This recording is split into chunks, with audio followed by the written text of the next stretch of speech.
A discussão do seminário de gestão municipal da iluminação pública em Bauru, várias questões foram colocadas em relação à possibilidade de transferência dos ativos da estrutura de iluminação pública que é gerida e realizada pela CPFL, no caso, na nossa cidade, em relação ao município. Nós conversamos na outra etapa aqui nos estúdios da TV Câmara com o vereador José Roberto Segali e o presidente da Senag, Emerson Crivelli, sobre as consequências dessas questões em relação à estrutura do município.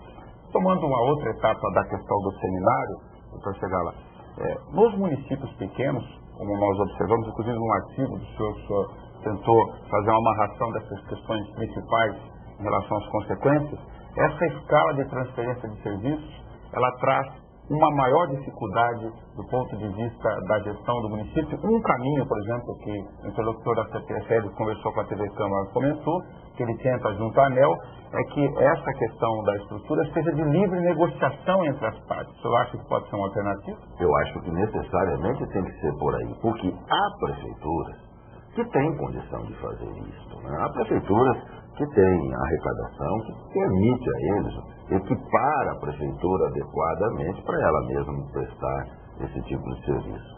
Mas há um número enorme de prefeituras onde isso não existe, essa possibilidade não existe. E mesmo que venha a existir, não será economicamente interessante. Imagine, por exemplo, Nelson, uma prefeitura de uma cidade menor, ou nem precisa, uma prefeitura como Bauru mesmo, né? Bauru vai fazer uma compra de lâmpadas, não é? Tem que abrir um processo licitatório para isso. Evidentemente, qualquer um de nós sabe disso, que o preço é proporcional à quantidade comprada, não é? Então, a quantidade, nós não podemos fazer um estoque também enorme que dure um tempo muito grande, porque nós não podemos imobilizar muito dinheiro nisso aí. Então, vamos fazer uma compra menor, mas vamos pagar um preço muito mais caro.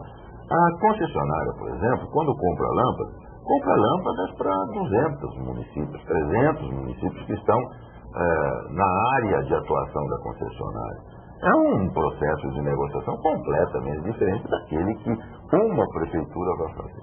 Eu cheguei a aventar a hipótese lá no seminário, isso foi discutido também, mas não foi possível de estender, porque o seminário era muito amplo, então teve um tempo limitado para cuidar disso, da possibilidade de pensarmos na criação de um consórcio intermunicipal que reunisse um determinado número de prefeituras para poder viabilizar a compra de equipamentos que poderiam ser compartilhados, quem sabe a montagem de um setor técnico especializado que pudesse dar assistência a diversas prefeituras e também para esse processo de compra de materiais, de capacitores, de condensadores, enfim, de lâmpadas, de luminárias, de braços de iluminação, né, para que a quantidade viabilizasse um preço menor.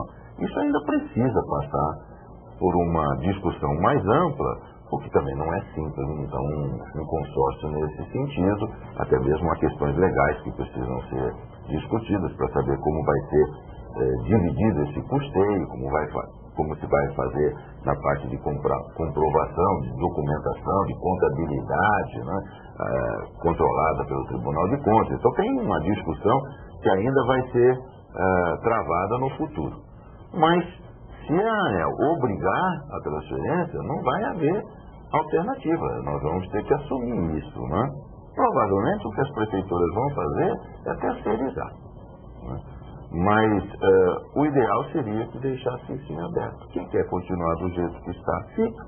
Quem quer assumir, assume. Agora, num mercado regulado por um sistema de concessão nacional, onde tem a distribuição, a geração e a chegada dessa energia na casa das pessoas do ponto de vista público, outras consequências virão, além da questão da manutenção desses contratos com terceirizados, em um processo de gestão que gera, por exemplo, de forma leiga, de bate-pronto, algumas dúvidas do Sr. Emerson. Por exemplo, o poste e a rede de energia continua sob a gestão e a responsabilidade da CPFL. O município interfere num determinado tipo específico de demanda. Tem questões de indenização, abordagem, melhor relação com esse meio. Essas questões físicas não podem gerar uma frente de discussões bastante amplas? Sem dúvida nenhuma. Isso é uma questão até apaixonante, né? Porque a cidade fornece o espaço. se você multiplicar a área de cada poste por 30 mil postes, você vai ver a enormidade desse espaço. Esse espaço está sendo fornecido gratuitamente pelo município. A companhia depois explora o espaço aéreo e vende cabo para telefone, para TV a cabo, enfim, internet e outras tecnologias que virão. Então, o município também precisa arrumar uma forma de cobrar isso, né? Porque hoje ele cede gratuitamente esse espaço e a companhia vende. Só para recordar, no ISS, por exemplo, quando a lei complementar permitiu inicialmente a inclusão da cobrança pelo uso do solo no poste, as concessionárias foram ao judiciário, enfim, tentaram bloquear essa questão.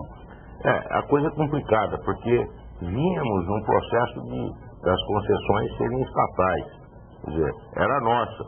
Quer dizer, saía de um poder para o outro, mas do município para estatal, federal, enfim, era tudo nosso. Hoje não. Hoje a companhia é uma companhia particular que visa lucro, como toda companhia que precisa ser saudável, evoluir, investir, fazer novos investimentos, precisa ter lucro realmente. Então, hoje muda essa relação, né? E isso aí é uma das coisas também que vai ter muita discussão. Voltando à questão da terceirização, você imagina, por exemplo, hoje na nossa prefeitura nós temos deficiência na aprovação de projetos, certo? A grade de salário assim, é defasada, entendeu? O engenheiro, o arquiteto hoje na prefeitura ganha R$1.200. Quer dizer, agora você imagina esse processo na troca de lâmpada. Nós precisamos treinar a gente, se formos fazer isso, né? É um serviço de periculosidade.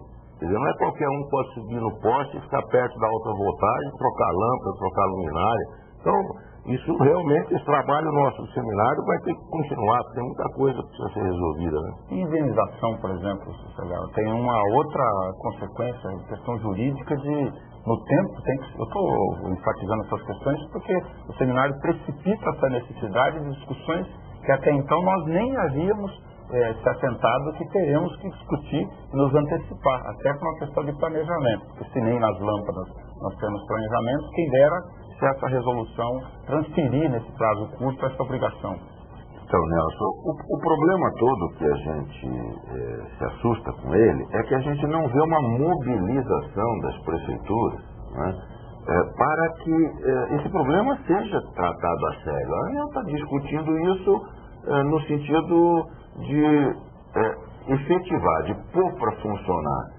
E as prefeituras não estão tendo voz, né, pública. Então, para poder fazer valer também as suas vontades. Não há um conserto, não há uma interligação entre as prefeituras que permita acreditar que elas terão força para, quem sabe, reverter essa situação. Isso precisa ser trazido à baila. Uma das coisas que foi bastante enfatizada no seminário é isso, que as prefeituras precisam começar a dialogar entre si e fazer um trabalho coletivo, né, de mostrar as suas dificuldades.